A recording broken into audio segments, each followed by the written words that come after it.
मित्रों, भगवान श्री कृष्ण कहते हैं, हे मानव, आज समाज के हर हिस्से में विरोध की आवाज धीमी होती जा रही है और मौन की चादर हर ओर फैलती जा रही है। हम अक्सर वहां बोल देते हैं जहां खामोशी बेहतर होती और वहीं चुप रहते हैं जहां एक शब्द भी संघर्ष रोक सकता था। इतिहास बताता है कि पापियों के घमंड ने जितनी तबाही नहीं मचाई, उससे कहीं अधिक नुकसान सज्जनों की चुप्पी ने किया। क्या हम इसी तरह चलते रहेंगे? हर बार अन्याय पर पर्दा डालते रहेंगे और अपने भीतर उस भय को पनपने देंगे जो विरोध करने से रोकता है। मित्रों, भगवान श्री कृष्ण कहते हैं, हे अर्जुन, मौन तब तक तपस्या है जब तक वह सत्य की रक्षा करता है, पर जब वह अधर्म को सह लेता है तो वह तपस्या नहीं बल्कि अपराध बन जाता है।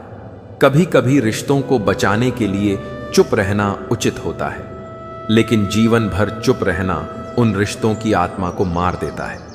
सोचिए कि किसी मासूम के साथ अन्याय हो रहा हो और आप केवल इसलिए मौन रहे क्योंकि वह आपके अपने के खिलाफ था।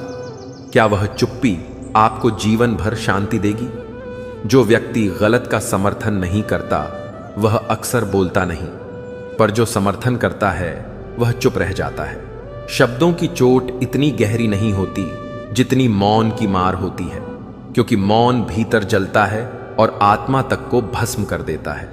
चुप रहकर रिश्तों को सुरक्षित रखा जा सकता है, पर आत्मा को नहीं। शब्दों की शक्ति तब तक प्रभावशाली है जब तक वह आत्मा से निकलती है, अन्यथा मौन सोने से भी अधिक मूल्यवान है। शब्द बहुत कुछ कह जाते हैं, लेकिन मौन आत्मा से संवाद करता है। यदि हर बात पर बोलेंगे तो लोग आपके मौन को नहीं समझेंगे, पर आवश्यक स्थानों पर बोलना ही मौन को गूंजने देता है। कभी कभी कुछ ना कहना सब कुछ कह देना होता है। जो व्यक्ति मूर्ख के सामने चुप रहता है वह स्वयं को बचाता है, लेकिन जो धोखे और अन्याय के सामने चुप रहता है वह आने वाली पीढ़ियों का विश्वास खो देता है। क्या अब भी आप मौन रहेंगे? क्या अपनी आत्मा की पुकार को अनसुना करेंगे? क्या उस अपराध से मुक्त हो पाएंगे जिसका नाम है मौन में बनपा अन्याय? यदि कहना है तो सोच समझ कर कहिए। अनावश्यक शब्द आत्मा को थका देते हैं, पर आवश्यक मौन उसे ऊर्जा प्रदान करता है। बहस में शब्द खो जाते हैं, पर मौन में व्यक्ति मिल जाते हैं। मौन आत्मा की भाषा है और आत्मा कभी झूठ नहीं बोलती। बुद्धिमान व्यक्ति कम बोलता है, लेकिन जब बोलता है तो उसका मौन भी सुनता है। शांति और धैर्य को अपने जीवन में रखें, क्योंकि यही वे हथियार हैं जो बिना कुछ कहे आपको हर संघर्ष में विजय दिलाएंगे। मौन होने पर आप सुनते हैं न केवल दूसरों की बातें बल्कि अपनी आत्मा की पुकार, और यही वह स्थान है जहां आपकी वास्तविक शक्ति जन्म लेती है। निर्णय आपका है, कहां बोलना है, कहां चुप रहना है, कहां विरोध करना है और कहां मौन रहकर क्रांति लानी है। श्री कृष्ण कहते हैं, कब और कहां मौन रहना चाहिए। कई बार जो सजा मिलती है वह दंड नहीं होती, वह अवसर होती है कि तू फिर उसी स्थान पर लौटकर वही भूल ना दोहराए जहां से कभी गिरा था। तू अक्सर सोचता है कि सफलता भाग्य से मिलेगी, पर वास्तव में भाग्य तेरे कर्मों का परिणाम होता है। भाग्य वही गढ़ता है जो कर्म रचता है, और जब तू अपने जीवन की जिम्मेदारी स्वीकार करता है तब तू समझता है कि तू ही अपने भाग्य का निर्माता है। अगर लोग तुझे ना समझे तो चिंता मत कर। तेरे कर्म एक दिन स्वयं तेरी पहचान बनकर सबके सामने खड़े होंगे, मगर उस क्षण तू क्या बन चुका होगा यह तेरे आज के कर्मों से तय होगा। जीवन शायद तुझे माफ कर दे, दुनिया तुझे भुला दे, पर तेरे कर्म तुझसे कभी नहीं छूटते। वे तेरी आत्मा के गुप्त कोनों में निवास करते हैं, और जब तू एकांत में होता है तो वही कर्म सामने खड़े दिखाई देते हैं। जब विद्यालय की परीक्षाएं समाप्त हुईं, तब जीवन की वास्तविक परीक्षा प्रारंभ हुई। अगर कोई छोटा गलती कर दे तो उसे माफ कर देना, क्योंकि यदि मासूम गलतियां नहीं करेंगे तो सीखेंगे कैसे। माता पिता अगर डांटे तो यह मत समझना कि वे कठोर हैं, बल्कि यह समझना कि अगर वे ना डांटे तो जीवन की सच्चाई कौन सिखाएगा। जिन्होंने विश्वास तोड़ उन्हें सजा देने की आवश्यकता नहीं, बस एक ऐसी खामोशी पर्याप्त है जो उम्र भर बोले भी तो ना टूटे। यदि कभी तू अकेला पड़ जाए तो उदास मत होना, क्योंकि अकेला वही होता है जो सही निर्णय लेता है। प्रिय वस्तु का मिलना भी परीक्षा है और उसका खोना भी एक परीक्षा ही है, क्योंकि मनुष्य को सदैव उसकी सबसे प्रिय चीजों से ही परखा जाता है। छल में बल हो सकता है, पर प्रेम में आज भी समाधान है। मार्ग कठिन हो सकता है, पर मंजिल कभी दुष्ट नहीं होती। दृश्य धुंधला पड़ सकता है, पर दिशा कभी नहीं बदलती। मनुष्य के पास जो कुछ होता है उसकी कद्र वह अक्सर नहीं करता, और जब वही चीज उससे दूर चली जाती है तब पश्चाताप के आंसू बहाता है। मित्रों, भगवान श्री कृष्ण कहते हैं, हे अर्जुन, सच्चा बुद्धिमान वही है जो अपने कर्मों की गहराई समझे, छल से दूर रहे, प्रेम को अपनाए और अपने भीतर के अंधकार को स्वयं के प्रकाश से मिटा दे, क्योंकि अंत में तेरी मुक्ति तेरे कर्मों से ही तय होती है। सच्चा प्रेम वही कहलाता है जो कभी तुम्हारे लिए बुरा ना सोचे, भले ही सच बोलते वक्त उसके शब्द तीखे क्यों ना हो। सांस और विश्वास में फर्क जरूर है, पर दोनों का कार्य एक ही है। एक चला जाए तो शरीर मिट जाता है, दूसरा चला जाए तो आत्मा। आदत, वचन और कलम, इन तीनों का चयन सोच समझकर करो, क्योंकि यह हल्के दिखते हैं पर बोझ बहुत बड़ा रखते हैं। अगर कुछ बड़ा करना है तो भीड़ का हिस्सा मत बनो, राह अलग बनाओ। किस्मत मेहनत की दीवानी होती है और मेहनती के कदमों के निशान ही उसकी पहचान बनते हैं। हर किसी से बात करो, मगर भरोसा केवल अपने ऊपर रखो। जब लोग अपने मतलब के लिए छोड़ जाए तो दुखी मत होना, क्योंकि वही पल तुम्हें सिखाएंगे कि असली जीत हार में छिपी होती है। जब तुम सत्य के मार्ग पर होते हो तो लोग तुमसे नफरत करते हैं, क्योंकि सच्चाई सुनना हर किसी के बस की बात नहीं। यदि लोग तुम्हारे कार्यों पर हंसते हैं तो यह संकेत है कि तुम सही दिशा में हो। एक दिन वही हंसी तुम्हारे सम्मान में बदलेगी। अच्छे समय में तो सब अपने बन जाते हैं, पर बुरा समय ही असली चेहरे दिखाता है।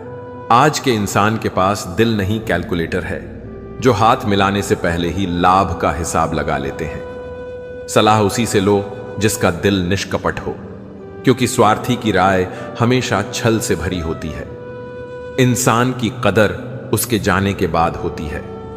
जब तक वह जीवित रहता है तब तक उसकी मेहनत को नजरअंदाज किया जाता है। अगर कर्म दिल से किए जाए तो प्रशंसा या आलोचना का कोई अर्थ नहीं रह जाता, क्योंकि कर्म की पवित्रता स्वयं ही उसकी गवाही देती है। अंधे को जब दृष्टि मिलती है तो वह सबसे पहले अपनी छड़ी फेंकता है, वही छड़ी जो उसका सहारा थी। ठीक वैसे ही बुरे समय में जो साथ दे, अच्छे दिनों में अक्सर वही भुला दिया जाता है। जो जोड़ने की क्षमता नहीं रखते वही रिश्तों को तोड़ने में माहिर होते हैं। राहें बदलने से कुछ नहीं बदलता, कभी खुद को भी बदलना पड़ता है।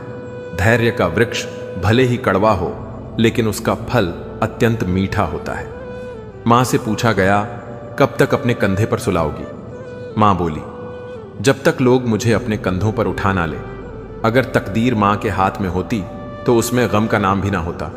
मां जैसी जन्नत और पिता जैसा साया इस दुनिया के किसी बाजार में नहीं मिलता। पक्षी दाने के लिए 100 बार सिर झुकाता है, लेकिन मनुष्य 100 बार खाकर भी प्रभु का आभार नहीं करता। दूसरों की बातों में मत खो जाओ। तुम क्या हो यह तुम्हें स्वयं जानना चाहिए। अपना दुख दुनिया को बताओगे तो वही तमाशा बना देगी। इसीलिए अपने घावों को खुद तक सीमित रखो। रेत का महल दूर से सुंदर लगता है, पास जाकर सच्चाई दिखती है। हर कोई नमक लेकर घूमता है, इसलिए हर जख्म सबको मत दिखाओ। मित्रों, भगवान श्री कृष्ण कहते हैं, हे अर्जुन, जो दर्द बताना पड़े वह सच्चा नहीं, और जो समझ ना सके वह हमदर्द नहीं। जो बच ना सके वह भोजन नहीं, जो सुन ना सके उसे समझाना नहीं, और जहां भय ना हो वहां जाना नहीं। कल की चिंता में आज की हंसी मत खो देना, क्योंकि जो होना है वह निश्चित होकर रहेगा। तकदीर में जो लिखा है उसकी फरियाद मत करो। जैसे इमली का नाम सुनते ही मुंह में पानी आता है, वैसे ही प्रभु का नाम सुनकर आत्मा में शांति उतरनी चाहिए। कुछ पल प्रभु का स्मरण करो और देखो जीवन कैसे हल्का लगने लगता है। संतों ने कहा है कि ईश्वर का नाम ही मनुष्य को भवसागर से पार कराता है। गोपी ने विश्वास किया और प्रभु का नाम लेकर यमुना पार कर ली, जैसे वह धरती पर चल रही हो। उसे किसी नाविक की आवश्यकता ही नहीं पड़ी। जब संत ने नाविक बुलवाया तो गोपी ने कहा, आपने ही तो कहा था नाम से भवसागर पार होता है। गोपी ने नाम लिया और यमुना पार कर गई, पर जब संत ने कदम रखा तो डूब गए। गोपी लौटी, उनका हाथ थामा और उन्हें भी पार कराया। संत गिर पड़े, गोपी के चरणों में बोले, तू धन्य है, मैं तो केवल बोलता रहा, तूने तो जी लिया। वही नाम है जो बिना मूल्य तुम्हें पार लगा देता है। वही नाम जो रोते दिल को मुस्कुराना सिखा देता है। वही नाम जो भीड़ में भी अकेलेपन को मिटा देता है। जो इस नाम में रम गया उसे फिर कोई भ्रम नहीं सताता, क्योंकि इस नाम में अंत नहीं, इस भावना में सीमा नहीं, और जिस जीवन में यह नाम बस जाए वही मोक्ष बन जाता है। मित्रों, क्या आपने कभी सोचा है कि आखिर इस कलयुग में अच्छाई करने वाले ही सबसे ज्यादा दुख क्यों झेलते हैं? क्यों वह व्यक्ति जो सच्चाई और करुणा में विश्वास रखता है हमेशा संघर्षों से घिरा रहता है, जबकि छल कपट करने वाले लोग सम्मान और संपत्ति के मालिक बन बैठे हैं? कभी सोचा है क्यों वह किसान जो मेहनत की रोटी खाता है अपने ही खेत की फसल के लिए तरस जाता है, और वह व्यापारी जो झूठ बोलकर सौदे करता है उसकी तिजोरी सोने से भर जाती है? यह संसार जैसे उल्टी दिशा में चल पड़ा है, जहां झूठ को शालीनता कहा जाता है और सच्चाई को मूर्खता। वह इंसान जो दूसरों की मदद करता है, आखिर वही अकेला क्यों रह जाता है?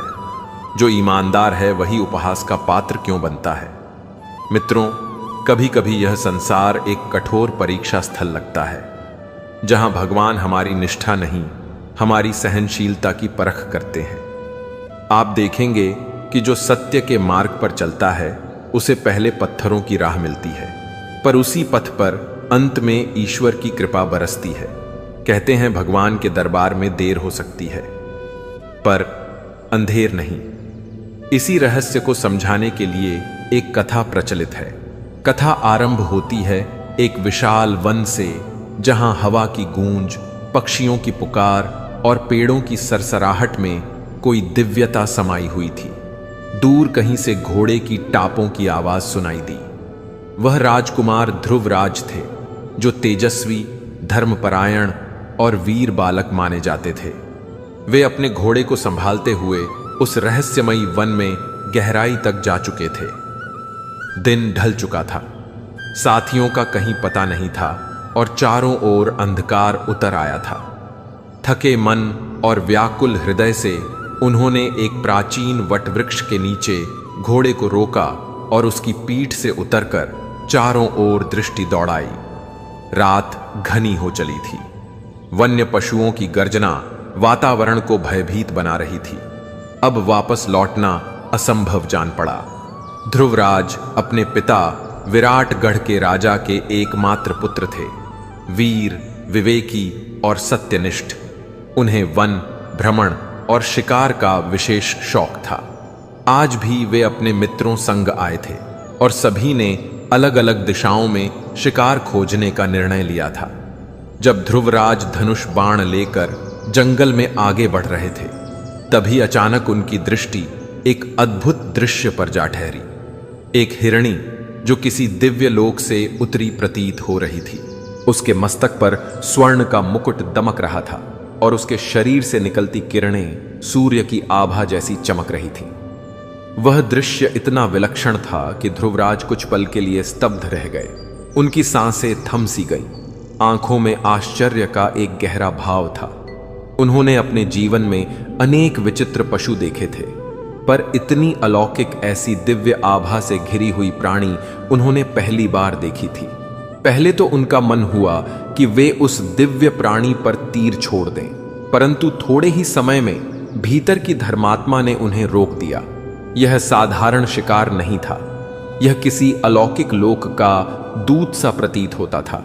इसलिए उन्होंने धनुष बाण पीछे रख दिए, कंधे पर लटकाकर घोड़े को प्रेरित किया और ठान लिया कि जैसे ही दूरी घटेगी वे छलांग लगाकर उसे पकड़ लेंगे।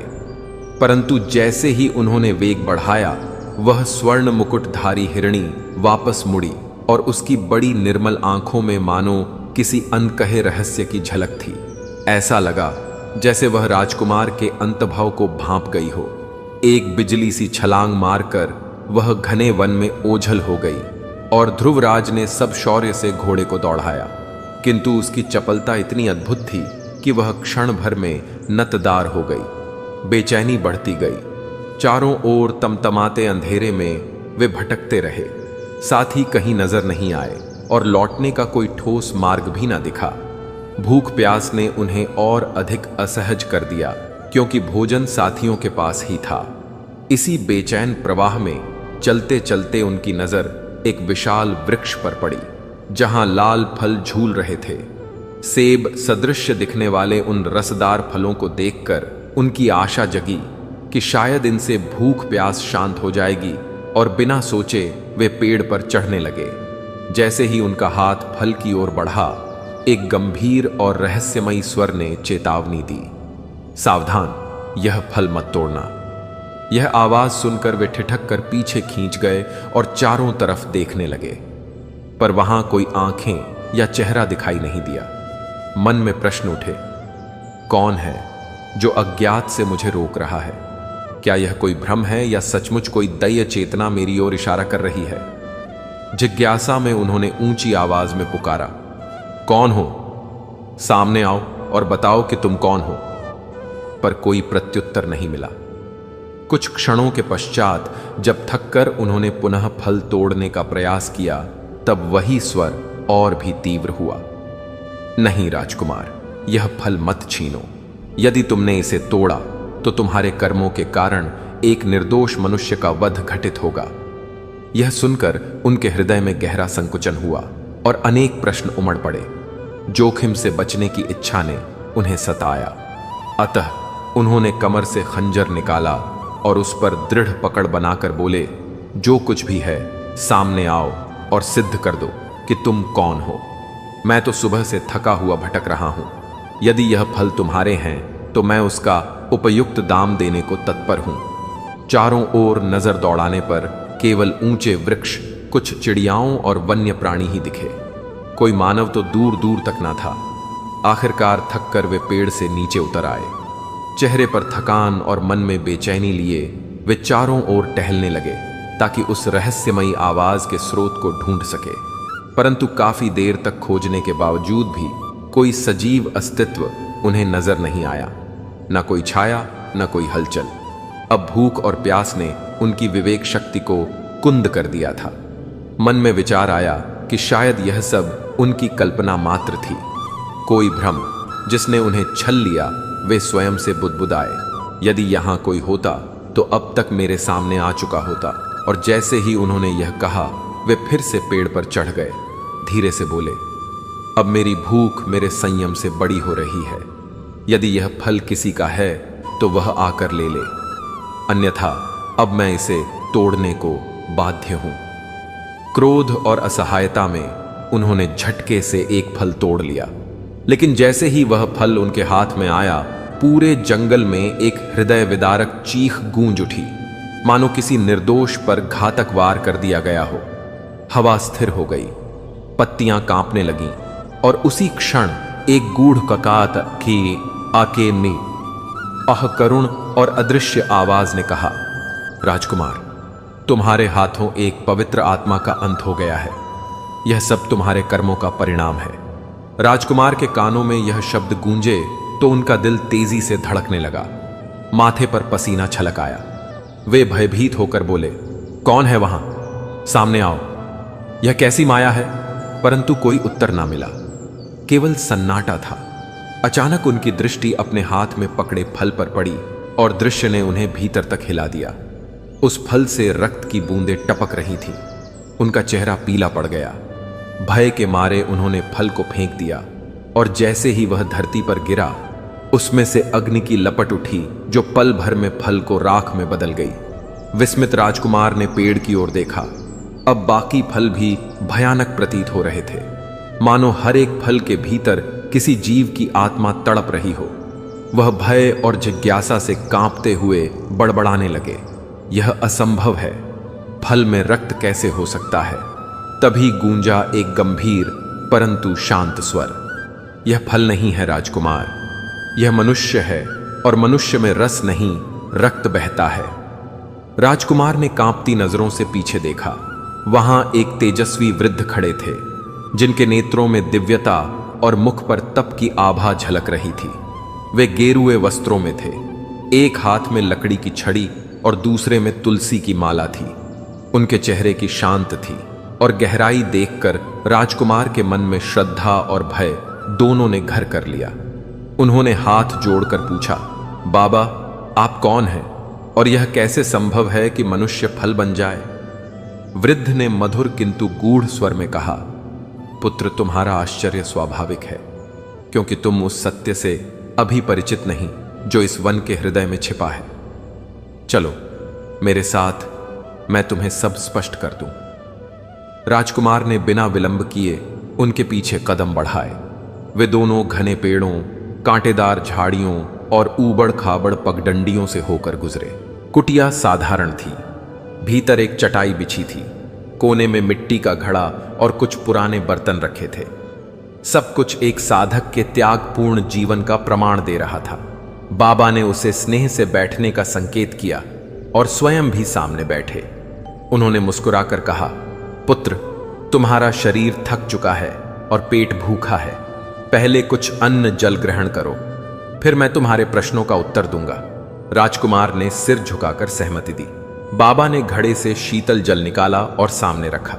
फिर एक खाली थाली लाई, जिसे जमीन पर रखते ही उसमें 3 प्रकार के स्वादिष्ट व्यंजन प्रकट हो गए। यह देखकर राजकुमार के नेत्र विस्मय से फैल गए। वे बोले, बाबा यह कैसी शक्ति है, क्या आप कोई जादूगर हैं? वृद्ध मुस्कुरा उठे और बोले, नहीं पुत्र, मैं कोई मायावी नहीं, मैं तो एक साधक हूं। जादू छल दिखाता है, साधना सत्य को प्रकट करती है। यह सब तुम्हारी श्रद्धा का परिणाम है। फिर गंभीर स्वर में उन्होंने कहा, अब तुम भोजन करो, क्योंकि तुम्हारे सामने जिस रहस्य का द्वार खुलने वाला है वह तुम्हारे जीवन की दिशा बदल देगा। भोजन के बाद मैं इस जंगल का रहस्य तुम्हें बताऊंगा। भूख से व्याकुल राजकुमार ने बाबा की बात मानते हुए थाली के सामने बैठकर जैसे ही पहला ग्रास मुंह में डाला, उसके भीतर एक अद्भुत अनुभूति जाग उठी। वह स्वाद इतना दिव्य, इतना अलौकिक था कि उसे लगा मानो वह भोजन नहीं, कोई अमृत ग्रहण कर रहा हो। हर निवाले में जैसे ऊर्जा, शांति और संतोष का प्रवाह था। यह कोई साधारण भोजन नहीं था, इसमें तपस्या, भक्ति और साधना की सुगंध घुली हुई थी। भोजन पूर्ण होने पर बाबा ने शांत भाव से कहा, पुत्र अब तुम्हें वह रहस्य सुनना चाहिए जो इस वन की हर पत्ती में छिपा है। मेरा नाम वज्रसेन है। मैं पिछले 10 वर्षों से इसी वन में तप और ध्यान कर रहा हूं। राजकुमार ने गहरी जिज्ञासा से उनकी ओर देखा तो बाबा बोले, परंतु यह वन सदैव ऐसा नहीं था। 10 वर्ष पूर्व यहां हरी भरी सभ्यता थी, एक समृद्ध और दिव्य राज्य वज्रगढ़। वह राज्य न केवल ऐश्वर्यशाली था, बल्कि धर्म और न्याय की मिसाल माना जाता था। उस भूमि का हर व्यक्ति प्रसन्न था, हर घर में सुख और हर आंगन में भक्ति थी।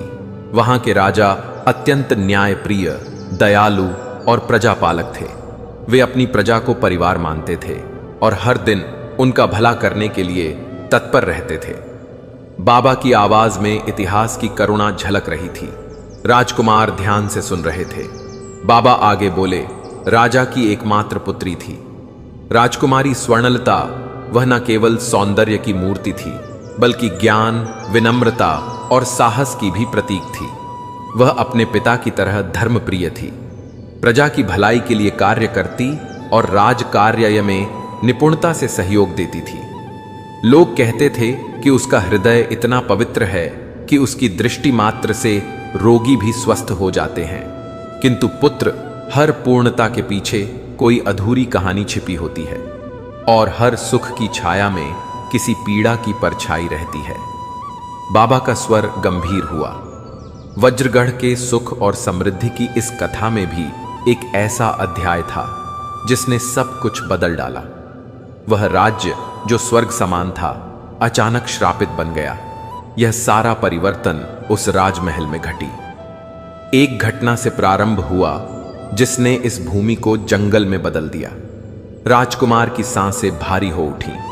वह उत्सुकता से बोली, बाबा, वह घटना क्या थी? बाबा ने आंखें मूंद लीं और गहरी सांस लेकर बोले, समय बीतता गया। जब राजकुमारी स्वर्णता विवाह योग्य हुई तो राजा को उसके वर की चिंता सताने लगी। उसके रूप, ज्ञान और गुणों की चर्चा दूर दूर तक फैल चुकी थी। कई राज्यों से विवाह प्रस्ताव आए। अनेक राजकुमार अपने दूत भेजने लगे, किंतु राजा ने निश्चय किया कि वह अपनी पुत्री के लिए स्वयं योग्य वर की परीक्षा लेगा। उन्होंने एक भव्य सभा का आयोजन किया, जहां दूरदराज के शूरवीर और युवराज आमंत्रित किए गए। उस दिन वज्रगढ़ के महल में अनुपम सजावट थी। हर स्तंभ मोतियों से जड़ा, हर दीवार पर दीपमालाएं जगमगा रही थीं। वातावरण में शंखनाद और वीणा की धुन गूंज रही थी। दरबार में बैठे राजा की मुद्रा गर्व और संतोष से भरी थी और राजकुमारी स्वर्णलता राज सिंहासन के पास खड़ी सबका अभिवादन कर रही थी। तभी आकाश में एक अजीब सी गड़गड़ाहट हुई। दीपों की लौ कांपने लगी और चारों ओर एक विचित्र सन्नाटा छा गया। सबकी निगाहें दरवाजे की ओर मुड़ गई, क्योंकि उसी क्षण वहां एक अजनबी पुरुष प्रकट हुआ और उसी पल एक विचित्र घटना घटी। दरबार में एक अद्भुत सन्नाटा छा गया, क्योंकि एक अजनबी युवक वहां प्रकट हुआ था। उसका रूप अत्यंत काला और विकृत था और उसके काले चौगे की आस्तीनें जमीन तक लुढ़क रही थीं।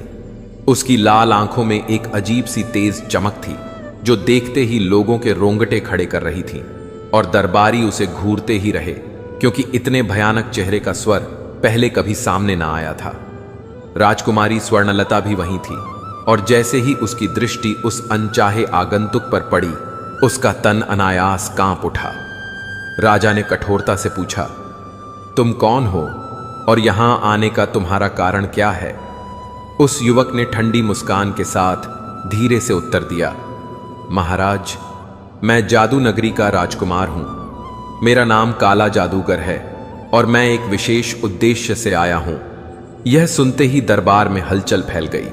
कुछ दरबारी आपस में फुसफुसाने लगे, कुछ ठठाकर हंसे और कुछ अविश्वास से उसे निहारते रहे। राजकुमारी का मुख भय और घृणा से कठोर हो उठा और राजा की नाभ हिस्सा की सिकोड़ी सी गई।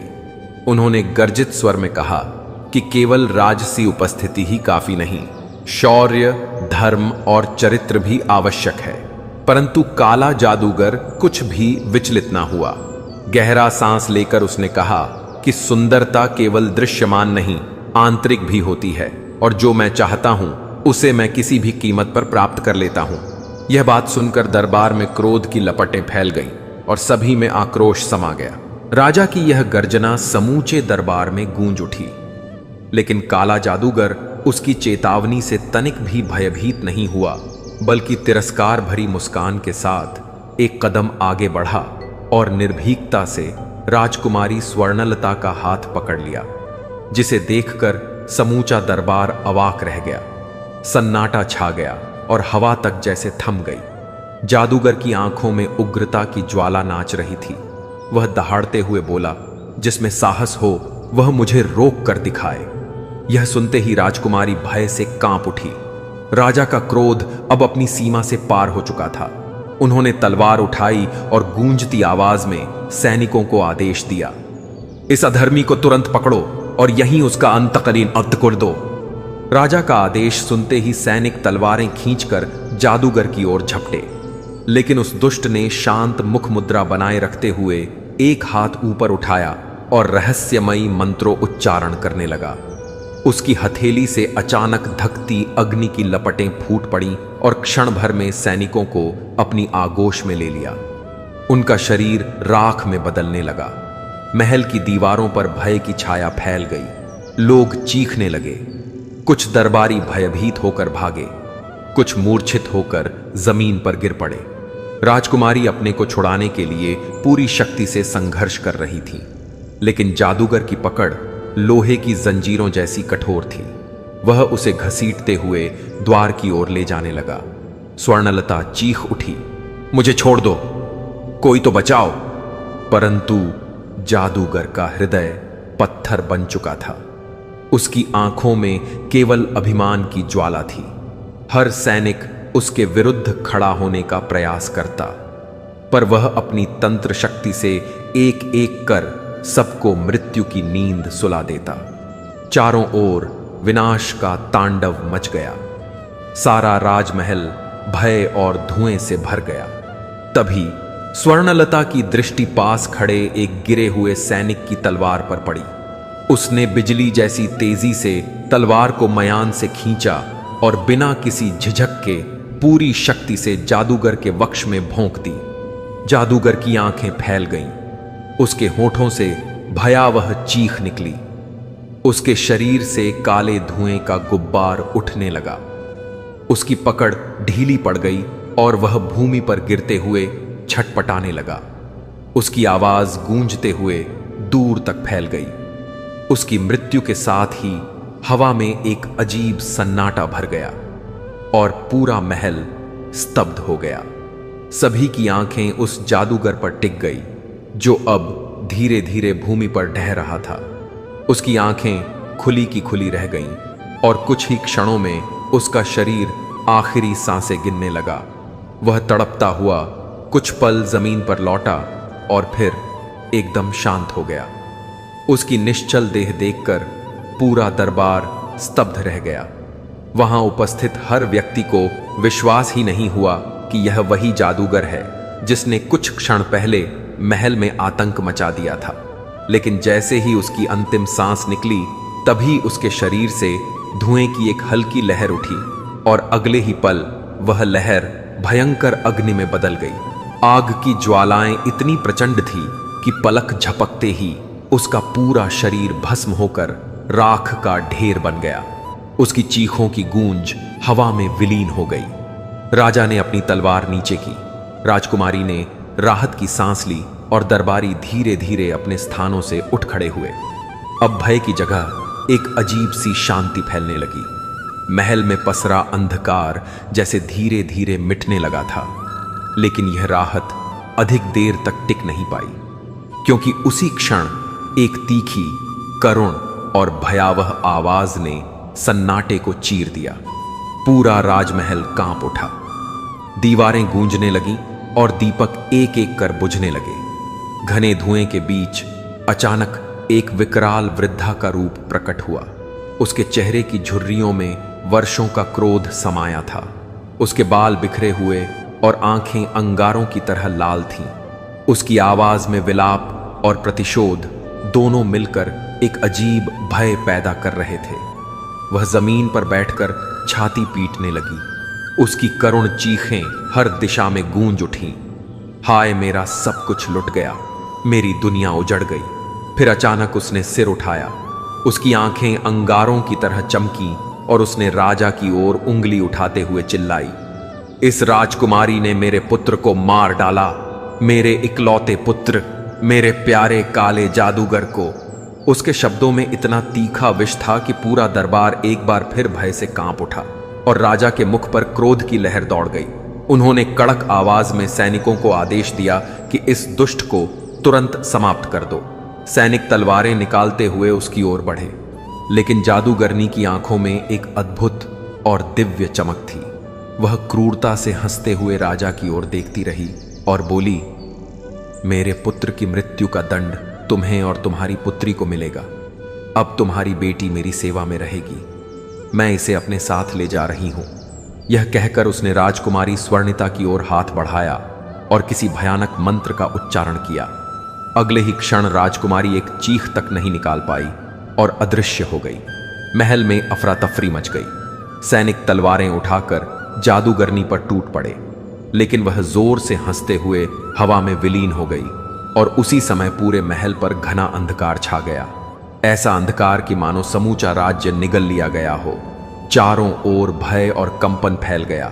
राजा और दरबारी भयभीत होकर इधर उधर देखने लगे। कुछ क्षणों में अंधकार छटने लगा और दृश्य पूरी तरह बदल गया। अब वहां कोई महल नहीं था, ना नगर, ना प्रजा, कोई स्त्री, कोई पुरुष, कुछ भी नहीं बचा था। पूरा राज्य घने और रहस्यमय जंगल में परिवर्तित हो चुका था। जादूगरनी के श्राप ने संपूर्ण राज्य को जंगल में बदल दिया था। राजा और उनके सैनिक कहीं खो चुके थे। वहां केवल ऊंचे ऊंचे पेड़, डरावनी खामोशी और अनजान भय फैला था।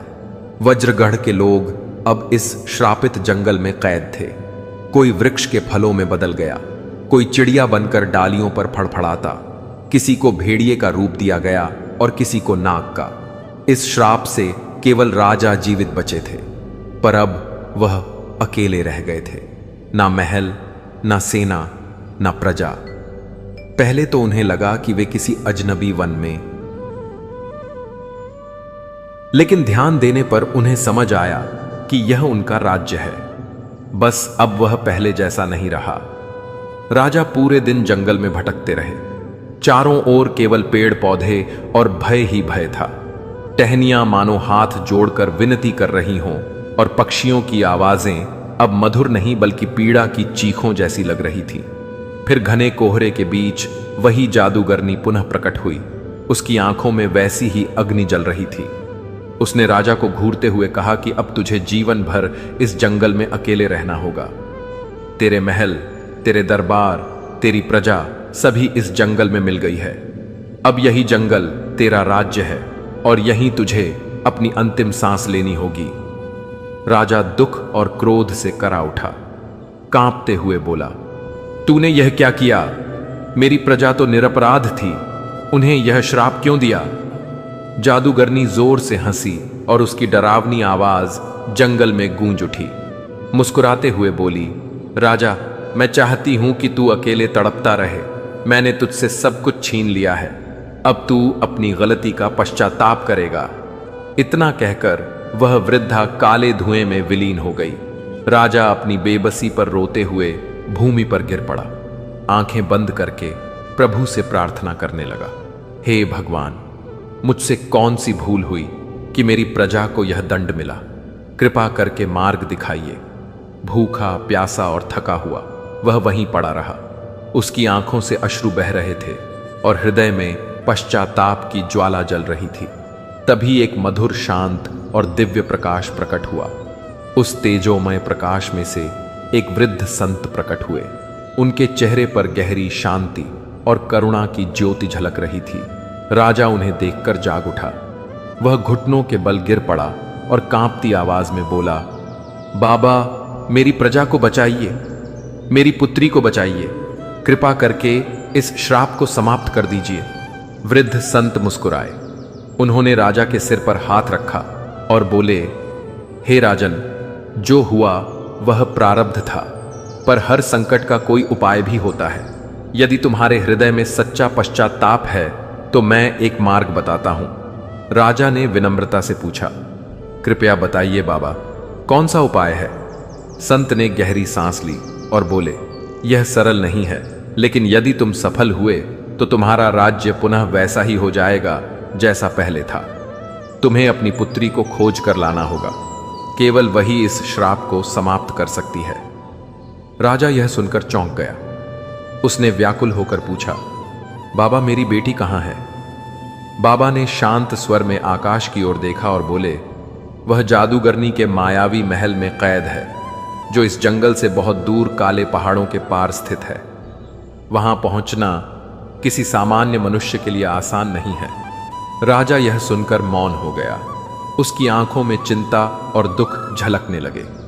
बाबा की वाणी उसे और व्याकुल कर रही थी। बाबा, क्या वह जादूगरनी इतनी शक्तिशाली है? क्या उसे हराना असंभव है?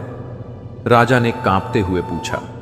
बाबा ने गंभीर स्वर में कहा, हां राजन, वह कोई सामान्य तांत्रिक नहीं है। उसने आकाश में उड़ता हुआ एक मायावी महल बना रखा है। वहां पहुंचना अत्यंत कठिन है। उसका पुत्र काला जादूगर राजकुमारी स्वर्णलता से अत्यधिक प्रेम करता था। लेकिन अपनी ही गलती से वह उसी के हाथों मारा गया। अब वह जादूगरनी बदले की आग में जल रही है और राजकुमारी को किसी भी कीमत पर नहीं छोड़ेगी। वह दुष्ट, छलपूर्ण और अत्यंत शक्तिशाली मायावी है। उससे टक्कर लेना किसी सामान्य मानव के लिए संभव नहीं है। राजा दुखी होकर बोले, तो क्या इस श्राप से छुटकारा पाने का कोई मार्ग नहीं है? क्या मेरी पुत्री और प्रजा को बचाया नहीं जा सकता? बाबा मुस्कुराए और बोले, हे राजन, धैर्य रखो, प्रभु की लीला अपार है। इस जंगल में एक दिन एक विशेष राजकुमार आएगा जो इस राज्य और तुम्हारी मुक्ति का कारण बनेगा। वही जादूगरनी से युद्ध करेगा, राजकुमारी को मुक्त करेगा और प्रजा को इस श्राप से छुटकारा दिलाएगा। राजा की आंखों में आशा की किरण जागी। उसने जल्दी से पूछा, कौन है वह राजकुमार? मैं उसे कैसे पहचानूंगा? बाबा ने गंभीर स्वर में कहा, उसकी एक विशेष पहचान होगी।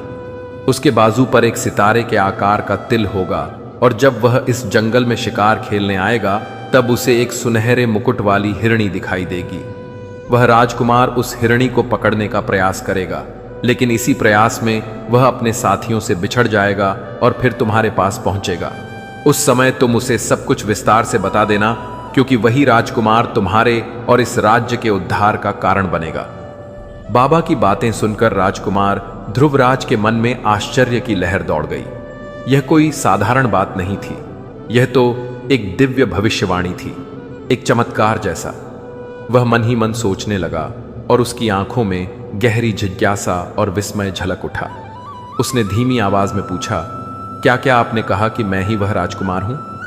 बुजुर्ग ने लंबी सांस ली, फिर शांत स्वर में बोले, हां बेटा, यही सत्य है। तुम्हारे बाजू पर वह विशेष तिल है जो सितारे की तरह चमकता है और तुमने उस हिरणी को भी देख लिया है जिसके सिर पर स्वर्ण मुकुट था।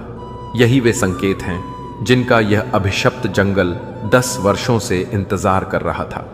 राजकुमार ध्रुवराज का हृदय तेजी से धड़कने लगा। वह हाल ही में हुई घटनाओं को याद करने लगा, परंतु उसके मन में अब भी थोड़ा संदेह था। उसने बुजुर्ग की ओर देखा और धीरे से पूछा, आप कौन हैं? क्या आप वही संत हैं जो कभी राजा से मिलने आए थे? बुजुर्ग की आंखें एक पल को नम हो गईं।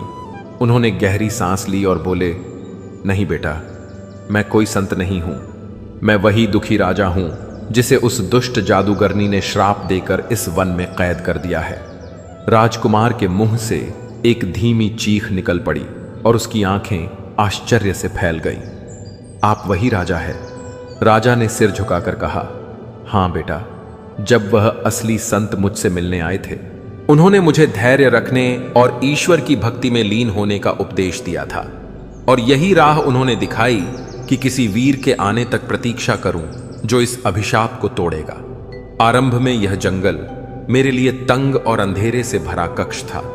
अकेले जीवन बिताना अत्यंत कठिन लगा, पर प्रभु का नाम जपने से मन को शांति मिली और समय गुजरता गया। आज 10 वर्षों के कठिन तप के बाद तुम मेरे समक्ष खड़े हो। राजकुमार ध्रुवराज को यह सब किसी दिव्य स्वप्न सा प्रतीत हुआ। आपने अत्यंत कष्ट सहा है और आपकी प्रजा इस भयानक श्राप के कारण वर्षों से बंधी हुई है, पर यदि ईश्वर ने मुझे इस कार्य के लिए चुना है तो मैं पीछे नहीं हटूंगा। मैं तुम्हारी सर्वस्व सहायता करूंगा। राजकुमार की आंखों में अब संकल्प की ज्वाला सुलग रही थी। उसने प्रतिज्ञा की कि न केवल वह जादूगरनी का अंत करेगा, बल्कि राजकुमारी को मुक्त कराएगा और इस श्रापित वन के सभी बंदियों को जीवन देगा। बस बताइए कि उस जादूगरनी तक कैसे पहुंचना है और उससे युद्ध कैसे करना है। यह सुनकर राजा की आंखें भर आईं। उसने राजकुमार को गले से लगा लिया और कहा, बेटा, यही काम तेरे जैसे पराक्रमी का है। तू ही हमारी अंतिम आशा है। फिर राजा ने विस्तार से समझाया कि उस उड़ते महल तक कैसे पहुंचा जा सकता है और वहां उसे परास्त करने के लिए क्या क्या आवश्यक होगा। साथ ही उसने कुछ पवित्र दिव्य वस्तुएं राजकुमार को सौंपी और कहा, बेटा, यह वही वस्तुएं हैं जो मुझे एक संत ने दी थी। उन्होंने कहा था कि एक वीर राजकुमार इन्हीं के सहारे जादूगरनी से युद्ध करेगा और हमारे राज्य को मुक्त कराएगा। अब यह सब तुम्हारे साथ जाएंगी और तेरा मार्ग प्रशस्त करेंगी। राजकुमार ने उन पवित्र वस्तुओं को श्रद्धापूर्वक अपने पास रख लिया और अब वह पूर्णतः तैयार था। उधर बहुत दूर आकाश में एक विशाल उड़ता हुआ महल धीरे धीरे अग्रसर था। घने काले धुएं से घिरा, मानो किसी भीषण अग्नि ने उसे झुलसा दिया हो। उस महल के भीतर एक बड़ा अंधा और भयावह कक्ष था, जहां एक राजकुमारी एकाकी बैठी थी। उसके सिर पर स्वर्ण मुकुट और मुखमंडल पर एक दिव्य आभा चमक रही थी। यही राजकुमारी स्वर्णलता थी, जिसे 10 वर्ष पूर्व जादूगरनी ने अपने महल में बंदी बना रखा था। स्वर्णलता अनुपम सौंदर्य की मूर्ति थी। उसके मुख से प्रकाश की किरणें फूटती थीं। शायद इसीलिए ही उसके पिता ने उसे स्वर्णलता नाम दिया। पर अब उसका जीवन अंधेरे में लिपटा था। उस दुष्ट जादूगरनी ने, जो अत्यंत निर्दयी और भीषण थी, बेटे की मृत्यु का बदला लेने हेतु उसे कैद किया था। वह उससे कठोर परिश्रम करवाती, निर्दय बोलों से अपमानित करती और कभी कभी अलग अलग अवसरों पर उसे निर्दयता से पीटती भी थी। राजकुमारी पर एक भयंकर तांत्रिक जादू लगाया गया था, जिससे वह चाहे भी तो उस दुष्ट जादूगरनी को कोई नुकसान नहीं पहुंचा सकती थी। फिर भी उसने हर दिन ईश्वर का स्मरण किया और अपने हृदय में आशा का दीपक जलाए रखा। तभी महल के भीतर हल्की सी गूंज उठी और काले धुएं का गुब्बार उभरने लगा। उस धुएं से एक भयानक आकृति प्रकट हुई। वही जादूगरनी जिसे लोग चंडाल जादूगरनी कहते थे। उसका चेहरा काला और डरावना था। आंखें अंगारों जैसी जल रही थीं और उसकी आवाज इतनी भयभीत करने वाली थी कि सुनते ही रूह कांप जाए। राजकुमारी डर से स्तब्ध हो गई। उसका चेहरा पीला पड़ गया। जादूगरनी चीख कर बोली, राजकुमारी, तू यहां क्या कर रही है? मैंने कहा था महल के सभी फर्श चमकने चाहिए और तू आराम कर रही है। क्या तुझे फिर से सजा चाहिए? राजकुमारी कांपते हुए बोली, मैं अभी उठने ही वाली थी, पर शब्द गले में ही अटक गए। चंडाल जादूगरनी उसकी ओर घूरती हुई हंसने लगी। उसकी हंसी में अमानवीय क्रूरता भरी थी। राजकुमारी ने कांपते स्वर में कहा, तुमने कहा था कि मुझे केवल 10 वर्षों तक बंदी बनाकर रखोगी और फिर मुझे मुक्त कर दोगी। अब 2 दिन बाद 10 वर्ष पूरे होने वाले थे। चंडाल जादूगरनी ने ध्यान से राजकुमारी को देखा और व्यंग्यपूर्ण मुस्कान के साथ बोली, वाह, तुमने तो पूरा हिसाब रखा है। ठीक है, 10 साल पूरे हो गए हैं। अब बस 2 दिन और इंतजार कर लो। 2 दिन बाद मैं तुम्हें सच में मुक्त कर दूंगी, वह भी सदा के लिए। राजकुमारी यह सुनकर चौंक गई और कांपते स्वर में पूछा, क्या मतलब? जादूगरनी ने दांत पीसते हुए कहा, तुम्हें पता है मैंने तुम्हें क्यों बंदी बनाया? बीते 10 वर्षों से मैं शक्तिशाली तांत्रिक साधना कर रही हूं। यह साधना ठीक 10 साल में पूरी होती है।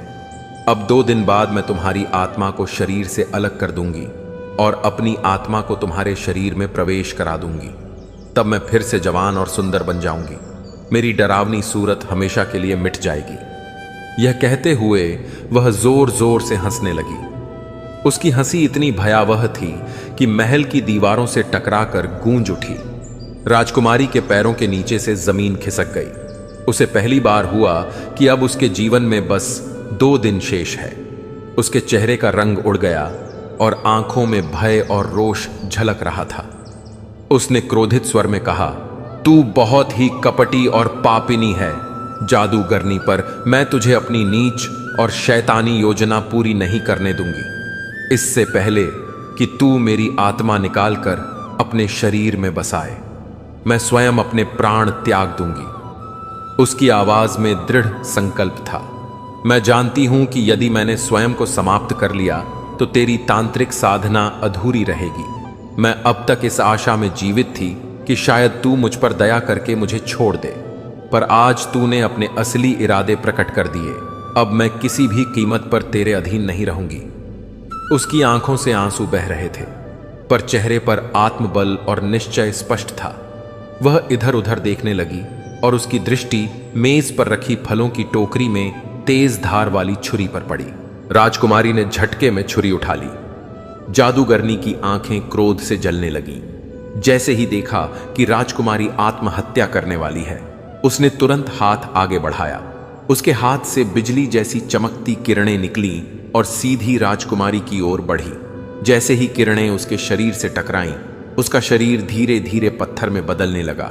जादूगरनी हंसते हुए बोली, तो क्या तुम मेरे 10 वर्षों की साधना एक पल में खत्म कर दोगी?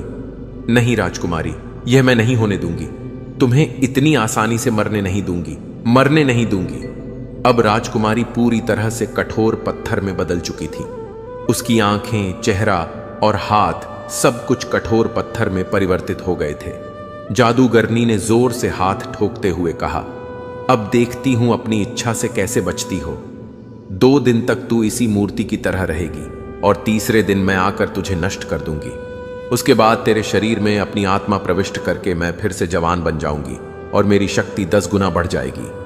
फिर इस संसार में मुझसे बड़ा कोई तांत्रिक नहीं होगा। इतना कहकर उसने दोनों हाथ आकाश की ओर उठाए। अचानक पूरा कमरा काले धुएं से भर गया और वह उसमें विलीन हो गई। उधर राजकुमार ध्रुवराज उस जादुई गेंद को हाथ में लिए खड़ा था जो उसे बाबा ने दी थी। जैसे ही उसने गेंद जमीन पर रखी, वह अपने आप घूमने लगी और तेज गति से आगे बढ़ने लगी। राजकुमार ने बिना समय गंवाए घोड़े पर चढ़कर गेंद के पीछे दौड़ना शुरू किया। गेंद की गति बहुत तेज थी, लेकिन उसके पास बाबा का दिया दिव्य घोड़ा था जो सामान्य घोड़ों से कई गुना शक्तिशाली और तेज था। बाबा ने उसे 3 और चमत्कारी वस्तुएं दी थीं। एक तलवार जो अपने आप दुश्मनों को पहचान कर वार करती थी, एक अंगूठी जो हर रहस्य जानने की शक्ति देती थी और एक जादुई टोपी जिससे वह अदृश्य हो सकता था। राजकुमार ध्रुवराज उन दिव्य वस्तुओं को लेकर पूरी शक्ति से दौड़ रहा था। गेंद के पीछे चलते हुए वह घने जंगलों को पार करता हुआ एक विशाल रेगिस्तान में पहुंच गया। चारों ओर केवल सुनहरी रेत और ऊंचे ऊंचे टीले थे, लेकिन उसका दिव्य घोड़ा बिना रुके आगे बढ़ता रहा। कुछ ही समय बाद राजकुमार एक विशाल नदी के किनारे पहुंचा। जैसे ही वह वहां पहुंचा, बाबा की दी हुई जादुई गेंद अचानक गायब हो गई। राजकुमार चौंक गया। उसने चारों ओर देखा, घोड़े की लगाम खींची और नीचे उतर आया, लेकिन जैसे ही उसके पैर जमीन पर पड़े, उसका घोड़ा भी हवा में विलीन हो गया। अब वह पूरी तरह अकेला था। न जंगल, न रास्ता, न घोड़ा और न मार्ग दिखाने वाली गेंद। उसके सामने केवल विशाल लहरों से भरी नदी थी और दूसरी ओर दूर तक फैला सुनसान रेगिस्तान। राजकुमार ने गहरी सांस ली और मन ही मन सोचने लगा, अब मुझे क्या करना चाहिए। वह नदी के किनारे खड़ा होकर ऊंची आवाज में पुकारने लगा, सुनहरे मगरमच्छ बाहर आओ, मेरा नाम राजकुमार ध्रुवराज है। उसकी आवाज चारों ओर गूंजने लगी। कुछ ही क्षणों में नदी का पानी तेजी से हिलने लगा। लहरें उठीं और नदी के बीच से एक विशाल सुनहरा मगरमच्छ उभर कर सामने आया। उसकी चमकती सुनहरी चमड़ी सूर्य की किरणों में अद्भुत प्रकाश बिखेर रही थी। वह इतना विशाल था कि पहली दृष्टि में राजकुमार का हृदय तेजी से धड़कने लगा। मगरमच्छ ने भारी आवाज में पूछा, क्या तुम ही राजकुमार ध्रुवराज हो? अपनी पहचान का प्रमाण दो। राजकुमार थोड़ी देर चौंक कर खड़ा रहा। फिर उसने अपने बाजू को ऊपर उठाते हुए कहा, देखो, यह मेरे बाजू पर सुरमई रंग का तिल है और यह अंगूठी जो मुझे उस वृद्ध राजा ने दी थी, तुम्हें दिखाने के लिए। मगरमच्छ ने ध्यान से देखा। उसकी गहरी आंखों में हल्की चमक आ गई और वह बोला, बिल्कुल ठीक, यही पहचान मुझे बताई गई थी। फिर वह थोड़ा आगे आया, अपने विशाल जबड़े खोलते हुए बोला, राजकुमार, तुम्हें सुनहरे रंग का एक विशेष फूल लाना होगा जो इस दलदल के सबसे गहरे भाग में छिपा है। वहां तक पहुंचना किसी सामान्य मनुष्य के लिए असंभव था, लेकिन मैं तुम्हें अपने विशाल मुख के भीतर छिपाकर उस स्थान तक ले जा सकता हूं। राजकुमार थोड़ी देर विचार में डूब गया। क्या वह भरोसा करे या नहीं? मगरमच्छ के जबड़े और चमकती आंखों को देखकर उसके मन में डर की हल्की लहर दौड़ गई, परंतु उसे याद आया कि वह हार मानने नहीं आया है। अगर राजकुमारी को बचाना है तो हर बाधा को पार करना ही होगा। उसने गहरी सांस ली, अपनी तलवार कसकर कमर में रखी और मगरमच्छ के पास जाकर बोला, मैं तैयार हूं, मगरमच्छ ने गंभीर स्वर में कहा।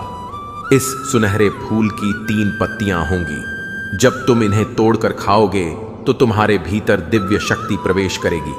फिर कोई तांत्रिक, राक्षस या जादुई अस्त्र तुम्हें छू भी नहीं पाएगा। लेकिन ध्यान रहे, जब मैं अपना मुंह खोलूं, तुरंत फूल तोड़कर मेरे अंदर लौट आना। यदि थोड़ी सी भी देर हुई तो काले साए तुम्हें पकड़ लेंगे और कोई तुम्हें नहीं बचा सकेगा। राजकुमार ध्रुवराज ने सिर झुकाकर गंभीरता से उत्तर दिया। उसका हृदय जोरों से धड़क रहा था, पर डर को चेहरे पर नहीं आने दिया। धीरे धीरे वह मगरमच्छ के पास गया, गहरी सांस ली और उसके मुंह में जाकर बैठ गया। मगरमच्छ ने धीरे धीरे जबड़े बंद किए और चारों ओर घना अंधकार फैल गया। राजकुमार को लगा मानो वह किसी तंग और अंधेरी सुरंग में प्रवेश कर गया हो। मगरमच्छ धीरे धीरे पानी में उतरने लगा। पहले ठंडी लहरें महसूस हुईं और जैसे जैसे वह नीचे गया, सन्नाटा गहरा गया। राजकुमार को लगने लगा कि वह किसी रहस्यमय और अनजानी दुनिया की ओर बढ़ रहा है।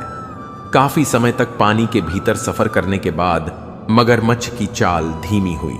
राजकुमार ने समझा कि अब वे हरे और रहस्यमय दलदल के पास हैं। वह पूरी तरह तैयार था। मगरमच्छ ने धीरे धीरे अपना मुंह खोला। जैसे ही खुला, राजकुमार की आंखें चमक उठीं। उसके सामने अद्भुत सुनहरा फूल था, जिसमें 3 पत्तियां थीं और पत्तियों से तेज सुनहरी किरणें फूट रही थीं, मानो वे स्वयं प्रकाश का स्रोत। राजकुमार ने तुरंत छलांग लगाई, फुर्ती से फूल को तोड़ा और तुरंत मगरमच्छ के मुंह में लौट आया। उसी समय भयानक चीख गूंज उठी। हाय, हमारा पवित्र फूल वह राजकुमार ले गया। उसने इतनी तेजी से फूल तोड़ा कि कोई कुछ कर ही नहीं सका। चारों ओर रहस्यमय आवाजें गूंजने लगीं, जैसे अदृश्य शक्तियां क्रोध में कांप रही हों। पर राजकुमार के चेहरे पर हल्की मुस्कान थी। वह जानता था कि उसने सही समय पर सही निर्णय लिया। सुनहरा मगरमच्छ अब पूरी गति से दलदल से बाहर निकला। पानी में तेजी से तैरता हुआ नदी के किनारे आया। वहां पहुंचते ही उसने मुंह खोला और राजकुमार बाहर कूद गया। ताजी हवा उसके चेहरे से टकराई और उसने राहत की सांस ली। तुम्हारा बहुत धन्यवाद, मेरे मित्र राजकुमार ने मगरमच्छ की पीठ पर हाथ फेरते हुए कहा। यदि तुम मेरी मदद नहीं करते तो मैं यह फूल कभी भी ला नहीं सकता था। मगरमच्छ ने गंभीरता से कहा, धन्यवाद, बाद में देना राजकुमार। पहले जल्दी से इस फूल की पत्तियां खा लो। यदि देर हुई तो यह फूल गायब हो जाएगा और वापस हरे दलदल में लौट जाएगा। फिर इसे पाना लगभग असंभव होगा। राजकुमार ने एक पल भी गंवाए बिना फूल की पत्तियां तोड़ी और मुंह में डाल ली। जैसे ही पत्तियां उसके गले से नीचे उतरी, उसने अपने शरीर में अद्भुत शक्ति का अनुभव किया। ऐसा लगा मानो उसके भीतर अपार ऊर्जा प्रवाहित हो रही हो।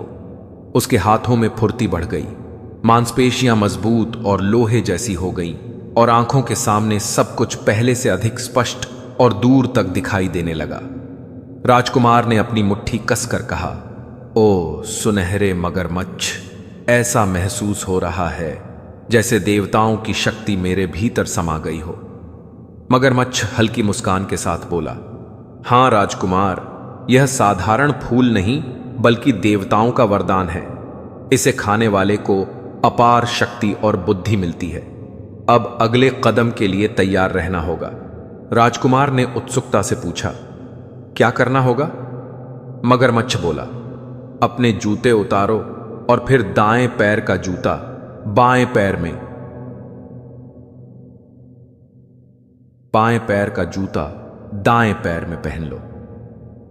राजकुमार को यह अजीब लगा, पर उसने जैसे कहा गया वैसे ही किया। जैसे ही उसने जूते उल्टे पहने, उनमें से छोटे छोटे पंख उगने लगे। राजकुमार हैरान रह गया और बोला, यह क्या हो रहा है? मगरमच्छ ने समझाया, तुमने सुनहरी पत्तियां खाई हैं, इसलिए जब जूते उल्टे पहनोगे तो यह उड़ने लगेंगे।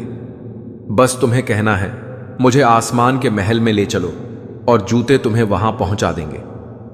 राजकुमार ने मगरमच्छ की ओर देखा, पर वह अब अपने कार्य से मुक्त था। बिना कुछ कहे वह पानी में उतर गया और कुछ ही क्षणों में समुद्र की लहरों में विलीन हो गया। राजकुमार ने जूतों की ओर देखते हुए कहा, ओ पंख वाले जूतों, मुझे उस उड़ने वाले महल तक ले चलो जहां जादूगरनी रहती है।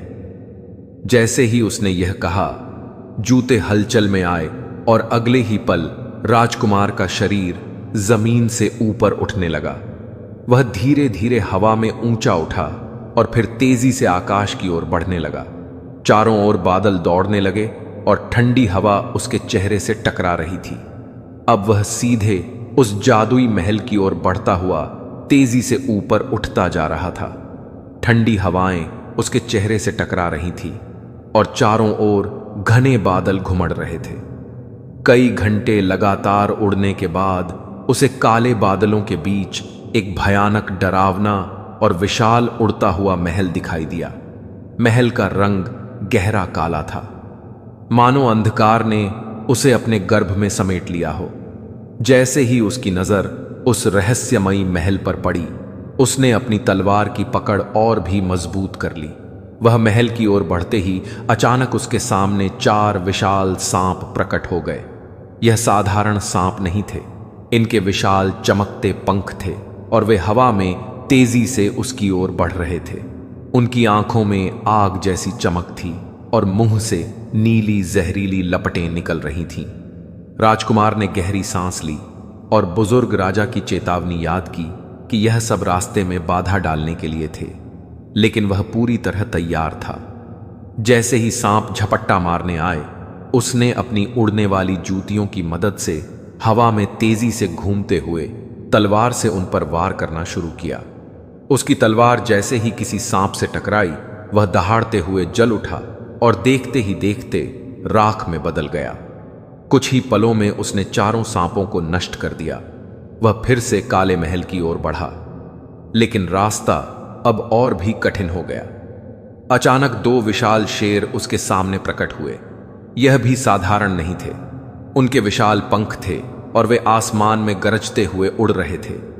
उनकी गुर्राहट से आसमान कांप रहा था और उड़ते पक्षी डर के मारे दूर भाग रहे थे। राजकुमार ने बिना भय के आगे बढ़ना जारी रखा। जैसे ही शेरों ने हमला किया, उसने बिजली जैसी तेजी से अपनी तलवार घुमाई और उन पर वार कर दिया। तलवार के वार से शेरों के शरीर से आग की लपटें उठीं और कुछ ही क्षणों में वे भस्म हो गए। अब वह काले महल के और भी करीब था, लेकिन जैसे जैसे वह आगे बढ़ा, महल की रक्षा करने वाली रहस्यमय शक्तियां उस पर टूटने लगी। अजीब अजीब आकृतियां हवा में उभरने लगी। कुछ काले भयावह परिंदे, कुछ चमगादड़ जैसे दैत्य और कुछ भूतिया परछाइयां जो लगातार उसे रोकने की कोशिश कर रही थीं। राजकुमार डरा नहीं। वह अपनी तलवार और उड़ने वाले जूतों की मदद से सभी का सामना कर रहा था। वह तेजी से इधर उधर घूमता, वार करता और एक एक कर उन सभी को परास्त करता रहा। अब काला महल ठीक उसके सामने था। उसके विशाल दरवाजे जैसे उसकी प्रतीक्षा कर रहे थे। राजकुमार अब महल के बिल्कुल समीप पहुंच चुका था। उसने चारों ओर उड़ते हुए महल का अवलोकन किया और शीघ्र ही एक विशालकाय दरवाजा देख लिया। यह दरवाजा भारी और भव्य था, जिस पर रहस्यमय आकृतियों की नक्काशी की गई थी। राजकुमार ने अपने हाथ में पकड़ी काले नगीने वाली अंगूठी को दरवाजे से छुआ। जैसे ही अंगूठी ने दरवाजे को छुआ, एक तेज आवाज गूंजी और दरवाजा धीरे धीरे खुलने लगा। अंदर से ठंडी हवा के झोंके के साथ अजीब सी फुसफुसाहट आई, मानो यह महल स्वयं उससे संवाद कर रहा हो। राजकुमार ने तलवार कसकर पकड़ी और आत्मविश्वास के साथ कदम भीतर रखा। महल अंदर से बेहद विशाल था। जैसे ही वह आगे बढ़ा, सामने एक लंबा और अंधकारमय गलियारा दिखाई दिया। गलियारे की दीवारों पर जलते मसालों की हल्की रोशनी थी, जो हवा के झोंकों से कभी तेज और कभी मंद हो रही थी। गलियारे के दोनों ओर कई दरवाजे थे जो अलग अलग कमरों में ले जाते थे। राजकुमार तलवार हाथ में लिए हर कमरे में झांकता गया। लेकिन ना तो वहां राजकुमारी थी और ना ही जादूगरनी का कोई पता। यह महल किसी भूल भुलैया से कम नहीं लग रहा था। राजकुमार आगे बढ़ता गया और घूमते घूमते वह एक बेहद सुंदर और चमकदार कमरे में पहुंचा। यह कमरा बाकी सभी कमरों से पूरी तरह अलग था। इसकी दीवारें सुनहरी थीं, फर्श पर मुलायम रेशमी कालीन बिछे हुए थे और हवा में हल्की दिव्य खुशबू तैर रही थी। राजकुमार को इस बात का कोई अंदाजा नहीं था कि कमरे के एक कोने में दीवार से टिककर जादूगरनी चुपचाप खड़ी थी। वह बहुत क्रोधित थी। दरअसल जादूगरनी पहले से जान चुकी थी कि राजकुमार महल में प्रवेश कर चुका है। उसने अपने जादुई आईने में देखा था कि राजकुमार किस तरह उड़ते हुए महल की ओर बढ़ रहा है और उसकी रक्षक राक्षसी शक्तियों को परास्त कर रहा है। जैसे ही राजकुमार कमरे में प्रवेश किया, जादूगरनी ने अवसर देखकर अचानक एक कोने से छलांग लगाई और उसके सामने खड़ी हो गई। उसकी आंखें अग्नि सी जल रही थीं। उसने डरावनी आवाज में पूछा, रुक जाओ, कौन हो तुम? मेरे महल में आने की तुम्हारी हिम्मत कैसे हुई? राजकुमार ने उसके भयानक रूप को देखा। उसका चेहरा झुर्रियों से भरा था। आंखें गहरे लाल रंग की और लंबे उलझे बाल उसके सिर से नीचे लटक रहे थे। लेकिन राजकुमार जरा भी विचलित नहीं हुआ। वह आगे बढ़ा और कठोर स्वर में बोला, जादूगरनी, मैं तुम्हें ढूंढ रहा था। मेरा नाम जादूगर पारस है और मुझे तुम्हारे पास स्वयं जादू देवता ने भेजा है। यह सुनते ही जादूगरनी की आंखों में संशय जाग उठी। उसने टेढ़ी मुस्कान के साथ पूछा, जादू देवता ने तुम्हें क्यों भेजा? राजकुमार को अच्छे से झांकने की शक्ति उसके सुर्ख लाल बालों में छिपी एक काले तंतु में निहित थी। जब तक उस काले तंतु को अलग नहीं किया जाता, उसे हराना असंभव था। बुजुर्ग राजा ने यह रहस्य पहले ही राजकुमार को बताया था और यह भी समझाया था कि किस चालाकी से उस काले बाल को निकालना संभव होगा। इसीलिए राजा ने उसे एक विशेष नगीने वाली अंगूठी दी थी। जैसे ही यह अंगूठी जादूगरनी के सामने आती, वह बेहोश हो जाती और तब राजकुमार उसके सिर से वह काला बाल निकाल सकता था। इसके अतिरिक्त राजा ने उसे एक खास टोपी भी दी थी, जिस पर जादूगरनी का कोई भी तांत्रिक प्रभाव काम नहीं कर सकता था। राजकुमार ने गंभीर स्वर में कहा, मुझे जादू देवता ने यह बताने के लिए भेजा है कि तुम अत्यंत शक्तिशाली जादूगरनी हो। उन्होंने यह भी कहा कि तुम किसी सुंदर युवती के शरीर पर अधिकार कर उसकी शक्ति प्राप्त करने वाली हो। इससे तुम्हें नई जवानी और सौंदर्य प्राप्त होगा। जादूगरनी अब पूरी तरह सतर्क हो चुकी थी। उसने कदम बढ़ाकर राजकुमार को घूरते हुए पूछा, तो फिर तुम्हारा इसमें क्या काम है?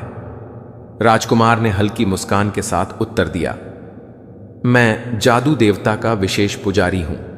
उन्होंने मुझे इसलिए भेजा है कि जब तुम उस सुंदर राजकुमारी का शरीर अपने अधीन कर लोगी, तब मैं तुमसे जुड़ सकूं। उसने आगे कहा, इस प्रकार तुम और मैं मिलकर अपनी जादुई शक्तियों को अपार बना सकते हैं। जादू देवता ने कहा है कि जब हम एक हो जाएंगे, तब हम जादू नगरी पर अधिकार कर उसे अपनी इच्छा अनुसार चला सकेंगे।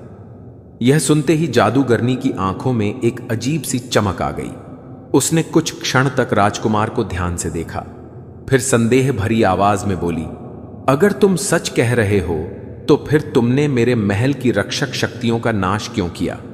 यदि तुम वास्तव में जादू देवता के पुजारी हो तो तुम्हें किसी मंत्र का उच्चारण कर सीधे महल में प्रवेश करना चाहिए था।